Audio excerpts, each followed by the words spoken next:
Dylan, my brother, first of all, thank you for showing support and thank you for responding to my video.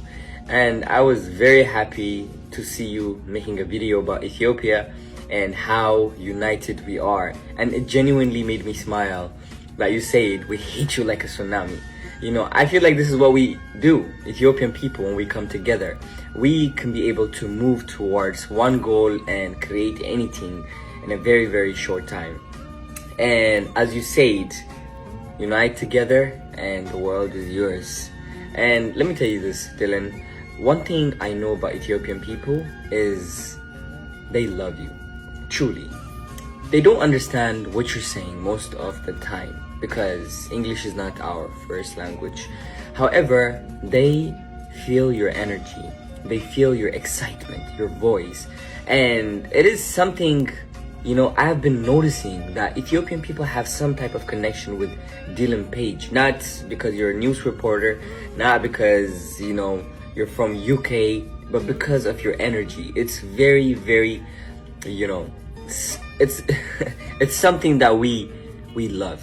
It's very genuine and, you know, we can relate to you very easily. And I am very glad that I am connecting to you. So I just wanted to say, once Ethiopian people promise and love someone, they actually can come together and create something powerful that you can never imagine. I am currently in that situation in my life where Ethiopian people really do love me and I love them back too. But this is not love. This is something. This is more than love. This is a movement. This is let's change the world. This is Ethiopia is the beginning of unity. Ethiopia is moving towards peace, love, support, and growth all at the same time. And I am very grateful that Ethiopia is being an example to the world. As you may know, the world is going through so much. However, Ethiopia is growing very fast and the people are also being mature and have learned to love and be kind and be one. And when the whole country moves as one, anything is possible. And thank you so much for helping me through the messages. You are trying your best to get my account verified, which is so amazing of you. I appreciate you.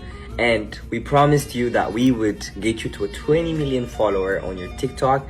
And I would really, really be happy if you could show up to Ethiopia. So Dylan Page, this is my formal invitation to you to come and visit Ethiopia, to come and see the land of origin, to come and see the people that really do love you, the people that are uniting to support you and the world at the same time.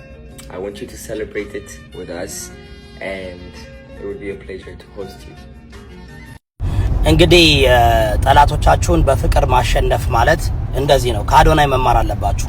ወጣት ቢሆንም በቃ ጠላቶቻችሁን በፍቅር ማሸነፍ።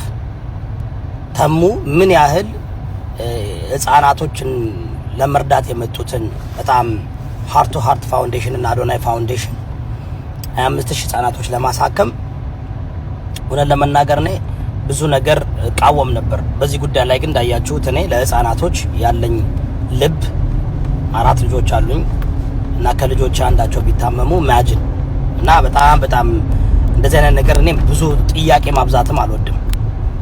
አንደኛ ኢስታንቡል ሆስፒታል ነው፣ ሁለተኛ ደግሞ ሃርት ቱ ሃርት ናን ፕሮፊት ኦርጋናይዜሽን ነው። እዚህ ሀገርም ሆስፒታሎች እንደዚህ አይነት እኮ ያደርጋሉ እና በጣም ተሙ አይ ሆፕ ይሄ የመጨረሻ ይሆናል። ቃ የፍቅር አይያረል አየ እንዴት አድርገው አንተን እንዳቀፉ እንዴት አድርገው ያን ሁሉ ነገር ብላሃቸው እንደዛ ቀኑን ሙሉ አበላሽተህባቸው 2 ቀን 3 ቀን ሂደህባቸው ያውም ያለምንም መረጃና ማስረጃ ምን አለ ትንሽ ሪሰርች ብታርግ። በርግጥ ያው ዲኤምቪ አካባቢ ስላለ ብዙ የዚህ ሀገር ሲስተም ስለማታውቁ ሊሆን ይችላልና ደውልልኝ። ስለዚህ ሀገር ሲስተም በደንብ አድርጌ እነግርሃለሁ። እንደዚህ ናን ፕሮፊት ኦርጋናይዜሽን ያላቸው ለምሳሌ ቢል ጌት ናን ፕሮፊት ኦርጋናይዜሽን አለው። ቤል ሜሊንዳ የሚባል ትልቅ ናን ፕሮፊት ኦርጋናይዜሽን ነበራቸው። ብዙዎች አላቸውና ሂለሪ ክሊንተን እና ክሊንተን ናን ፕሮፊት ኦርጋናይዜሽን አለው። ለብራን ጄምስ ናን ፕሮፊት ኦርጋናይዜሽን አለው። እና ብዙ ጊዜ እንደዚህ ባለጠጋዎች ሀብታሞች ናቸው ናን ፕሮፊት ኦርጋናይዜሽን ከፍተው የሚረዱ።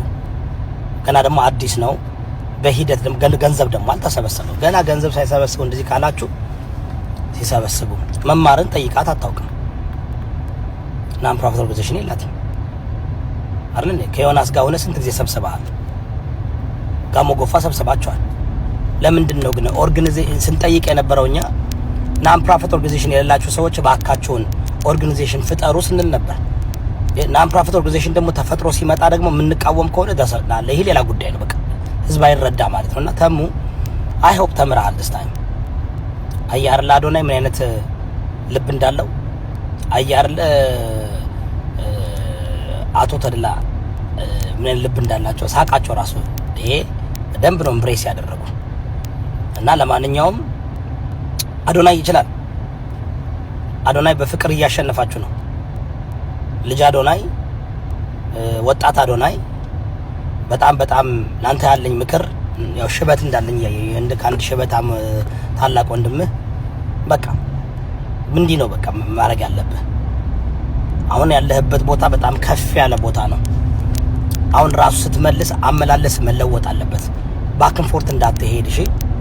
ኢነርጂህን ድሬን ያደርጉ ኦኬ። ያንተን ፖዚቲቭ ሜንታሊቲና አመለካከት ድሬን ለማድረግ እና አንተ ደግሞ እንድትስተካከልና እንድትሻሻል የሚጠይቁ ኮንስትራክቲቭ ክሪቲሲዝም እና ኦኬ ዲስትራክቲቭ ክሪቲሲዝም ይጠይቃል።